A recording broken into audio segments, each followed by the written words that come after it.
الحمد لله الحمد لله نحمده ونستعينه ونستغفره ونؤمن به ونتوكل عليه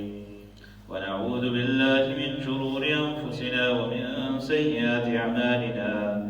من يهده الله فلا مضل له ومن يضلله فلا هادي له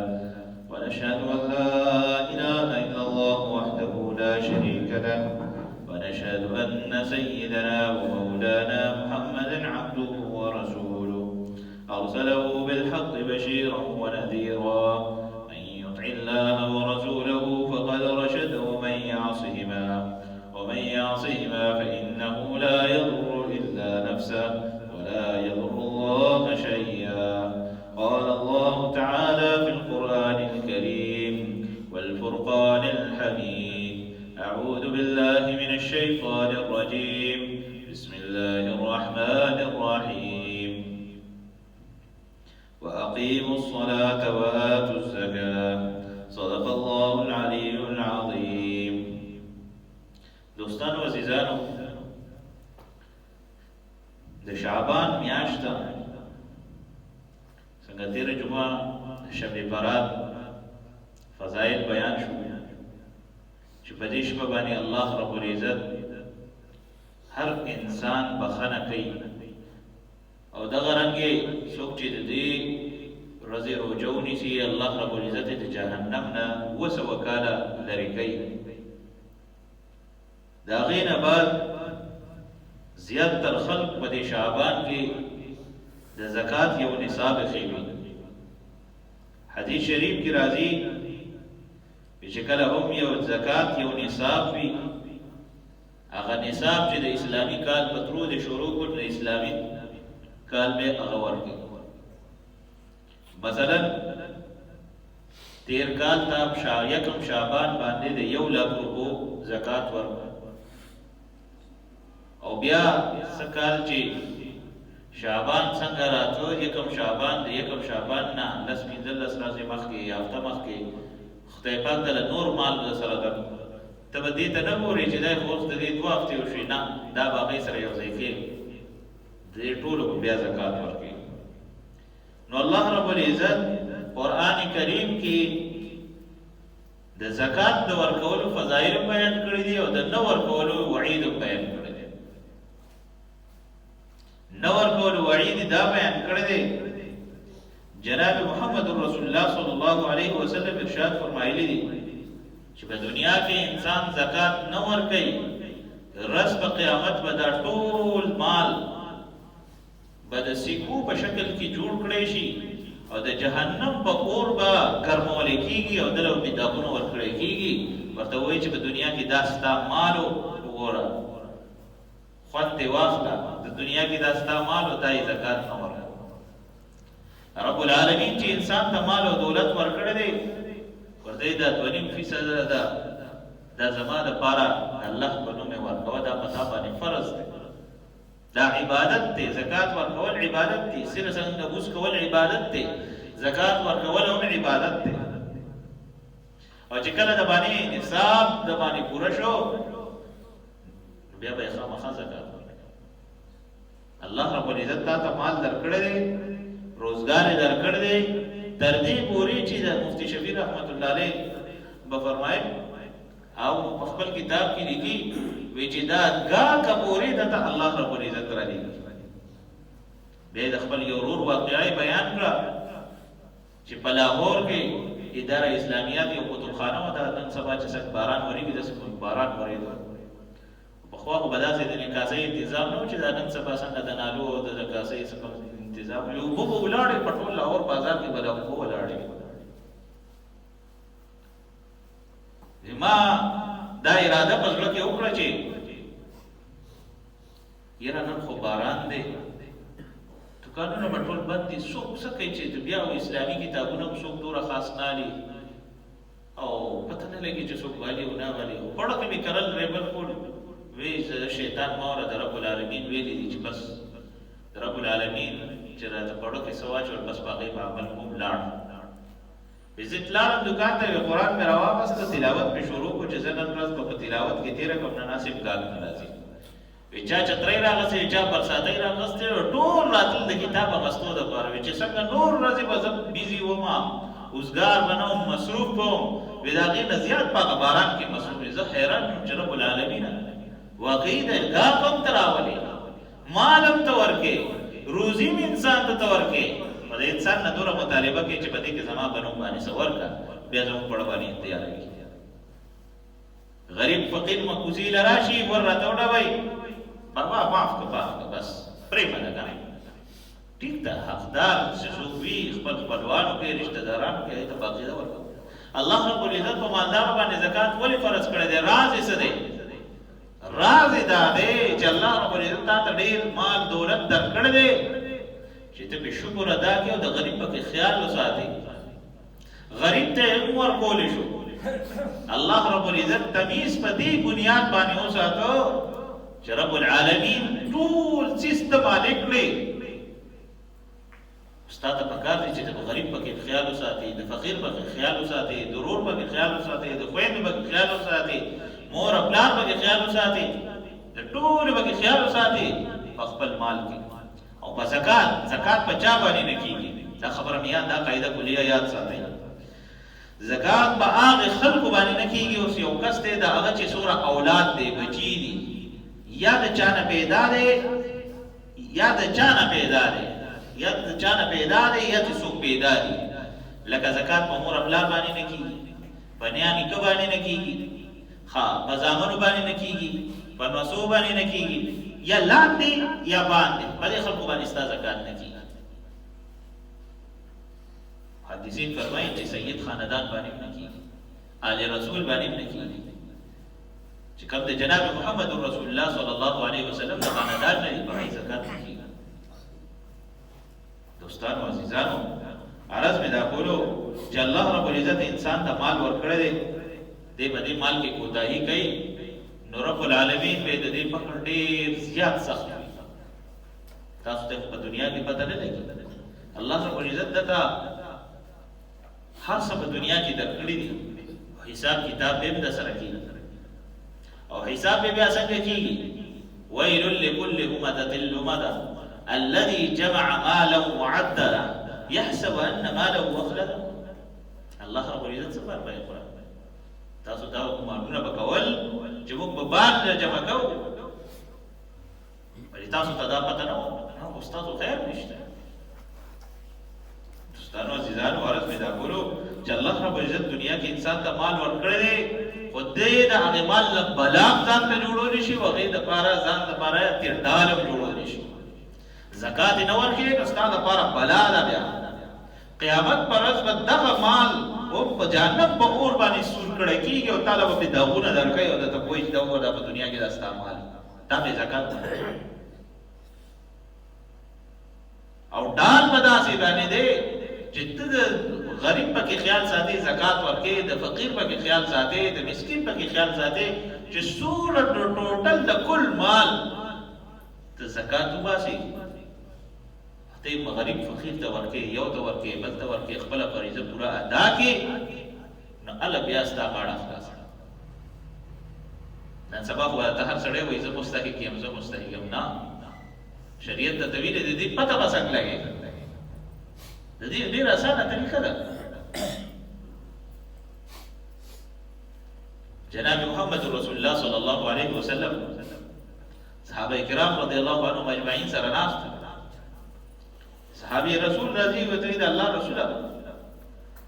یو سړی څنګه مستحق دی د زکات څنګه مستحق دی د الله رسول صلی الله علیه وسلم ته فرمایي چې د خوراک څخه کې درک نه لګي عاجز وي فقیر وي مسکین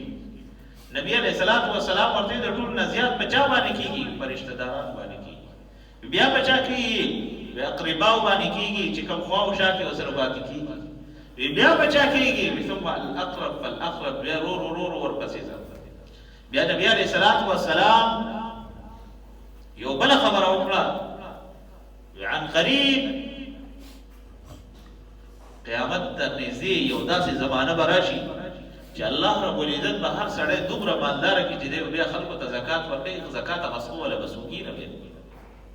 او ورته یې راشه ما نه زکات واله دی ورته یې نه راشه ما نه زکات واله محدثین فرمایي وی سود یو څو کاله پس په بیا د قیامت دغه نشانه شروع شي چې کله دا وسره شي. نن سبا د حال ته کوم حال پروا نه انسان قدم کی دی فتنہ، قدم کی دی فتنہ، کور کی فتنہ، بہار فتنہ، جمعات تزی فتنہ، پاک ځای کې د فتنې خبره د فتنې سیز به وجه سوجه د دې بشارتونه جناب محمد رسول الله صلی الله علیه وسلم بیان کړي. او افسوس خبره دا ده د غیار تعلیمات مخبل کړي دي د محمد رسول الله صلی الله علیه وسلم تعلیمات مخبل دي. هغه چې کوم سنت راته بیان کړي او هغه سنت باندې عمل نه آی بس خنداګانې کوي. یره خو سنت دې کده وکړو فرض نه دی دا خبره ده. او الله رب العزت د سنت د پابندۍ د وجه رب العالمین تا په دنیا کې کامیاب ساتي، تا د بیمارونو نه ساتي، تا د آفتونو نه ساتي، تا د هر قسمه د پریشانونو نه ساتي. تسبیحات دي شروع دې کړل، پریشانۍ به دې نه، وسوسې به دې نه، آفتونه بلاګانې به دې باندې نه راځي. د جیب د سکون د آرام د راحت وخت به تېر مسواک دی وحی بخله کې د غاښونو صفایي هم ده، سنت ادا کول هم دي، د فرشتو د مینې محبت سبب هم جوړېږي، دا سنت دي. دغه رنګې د جومات ته راتلل په طریقې په سنت باندې، دغه رنګې وخت تېرول په سنت باندې، دا د جناب محمد رسول الله صلی الله علیه وسلم په دور کې صحابه کرام رضی الله عنهم اجمعین یو سنت سینې سره لګولي. نن مسلمان چې کله هم یو فریضه ادا کوي نو هغې ته یې پړه تیاری نو سنت خو لرې خبره مسترازي د ښودنې دپاره، زکات ورکوي ښودنې دپاره، صدقه ورکوي ښودنې دپاره، حج کوي د ښودنې دپاره، کم نیک عمل کوي د ښودنې دپاره. نبی کریم صلی الله علیه وسلم ارشاد فرمایلی چې څوک دا ټول عمل د ښودنې دپاره کوي د څه چل وکړو؟ شرک وکړي. من صلی یرایي فقد اشرک، من صام یرایي فقد اشرک. دوستانو عزیزانو عرض مې دا کولو چې الله رب العزت مسلمان ته د دنیا هر نعمت ورکړی دی. لومبی چې مسلمان د دې نعمت شکر ادا کړي، دویم چې د رب العالمین د طرفه په ده باندې کوم حکم او پابندي دی د هغې پابندي وکړي. نن ورځې پورې یو کس نه دی راغلی استاد جي ما سره دومره مال دی زکات مې څنګه ورکړو؟ یو کس نه راغلی استاد جي موږ زه داسې کوم داسې کوم داسې کوم به دی کې زما دا غلطي ده دا به څنګه چل کېږي؟ د میراث مسلې ډېرې، هر سړی وایي ما ته به څومره مېلاوېږي، تقسیم به دی که نه ما ته به څومره مېلاوي، زه خو پکې مشر یم که نه پلار خو پکې د مشر ډېر خیال ساتي وایي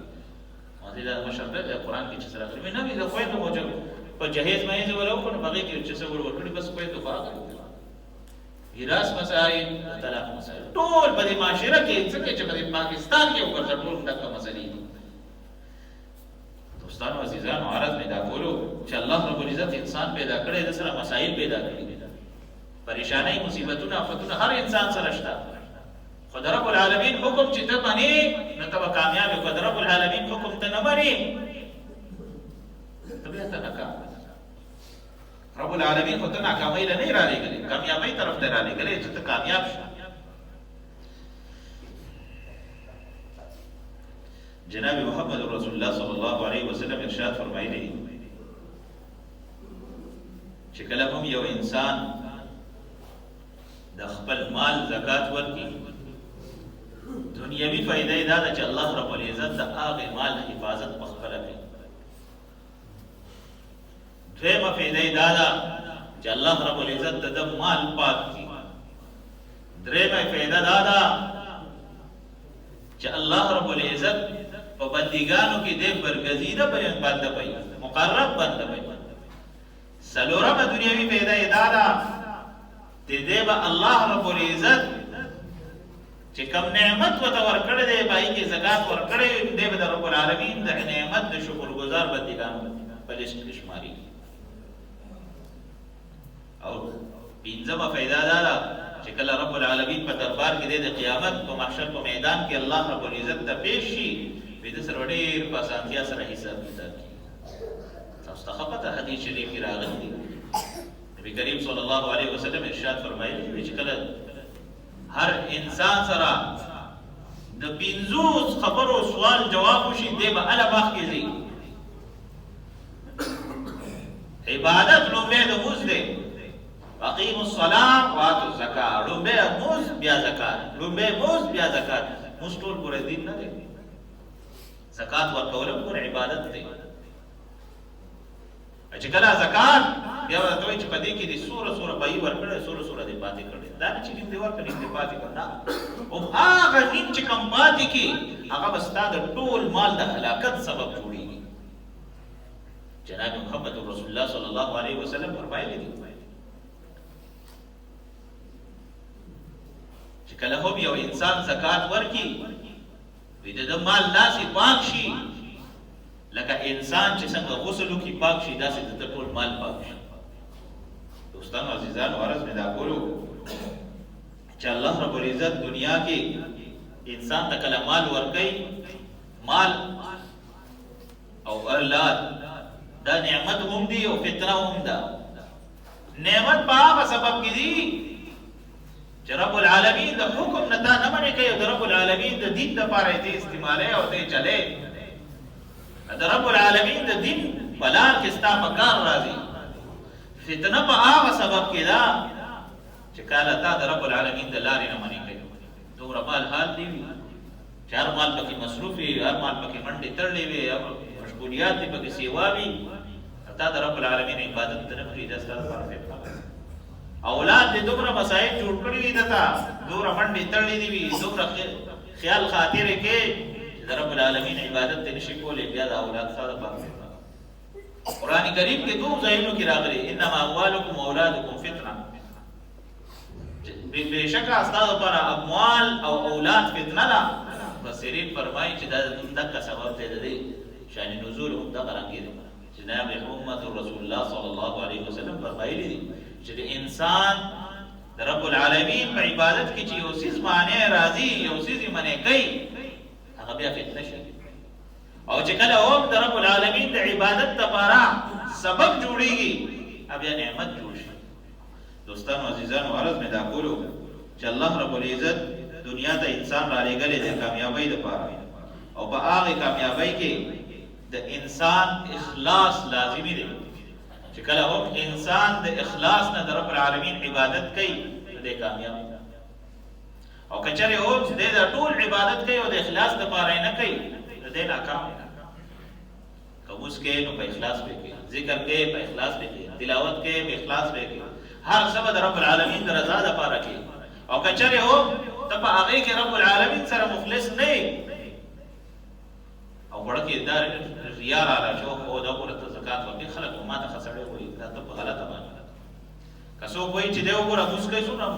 ولي الله دې نفلونه کوي عبادت دې دا ته غلطه باندې ټول عبادت دې ځان له تباہ او برباد چې سوم عبادت کې د رب العالمین درزا لپاره کوي دوستانو عزیزانو روزي مبارکه میاشت راځي لګي رضی او سورزي وتپاتي هر انسان عمل په ډبل چلیږي په سو چند به چلیږي او د دې انسان د کامیابی راز هم دا دی چې د عمل صالح وکړي قرآن کریم کې د واضح من عمل صالحا من ذکر او انثى وهو مؤمن فلنحيينه حیاة طیبه چې کوم یو سړی او ښځه عمل صالح وکړي فلنحيينه حیاة طیبه رب العالمین فرمایي چې ډېر ښکلی ژوند به ورته ورکړي عمل پکې لازمي دی شرط دی فلنحيينه حیاة طیبه مفسرین فرمایي چې د دنیا او د آخرت ژوند به ورته ښایسته کوم نن سبا په دنیا کې چې مسلمان خوشحال دی ولې د زړه ته سکون دی د رب العالمین د یادګیرنې سره دی کوم مسلمان پریشان دی د رب العالمین د یادګیرنې نه لرې دی کله هم دی پریشانۍ کې مبتلا وي الا بذکر الله تطمئن القلوب رب العالمین ذکر کوي چې زړه ته څنګه سکون رسي کله رسي د زمونږ زړونه دوره تور شوي دي چې رب العالمین نوم په خوله باندې اورو نو خبر راته ناشنا ښکاري موږ کوو نو سوچ پکې مې دې خبرې دی چې ورګه یو رکعت مو کو دوه مو کړل درې مو کړل د دنیا مصائب مشاغل د سور سيزونه د انسان په ځای باندې حاوی او غالب شي دې چې موږ کوي د ته پکې مزه سکه چې دې ته پکې تعداد درکاتونو پته نه لګي چې ما سو رکعت د ته پکې دا پته نه لګي چې امام صاحب فرض کې سووي لومبي رکعت کې سوي، په دویم کې سوي، په دریم کې غلط شو، په څلورم کې غلط شو، سجده یې د وکړه، قاعده یې لنډه وکړه، څه چلو شو دته پکې هېڅ پته نه. که امام سجده سهو کوي دی ورسره سجده سهو کوي، که رکوع کوي دی ورسره رکوع کوي، کار څه کوي بس دی به چلېږي. اوس تپوس یې وکړه امام په لومبي رکعت کې څه صورت وایي، یاره بس پته لګي نه، موږ ته خو بېګانۍ روټۍ نه ده یاده، بس په دې خبره ځان خلاص کړه. استادو عزیزانو داسې مه کوئ. دا د خپل انسان د خپل عمل تباهۍ ذریعه جوړېږي. انسان خپل عمل په خپله ځان له بربادۍ، ځان په خپله تباهۍ طرف ته بوځي. الله رب العزت دې موږ تاسو له په دې باندې عمل کولو توفیق را نصیب کړي. آخر دعوانا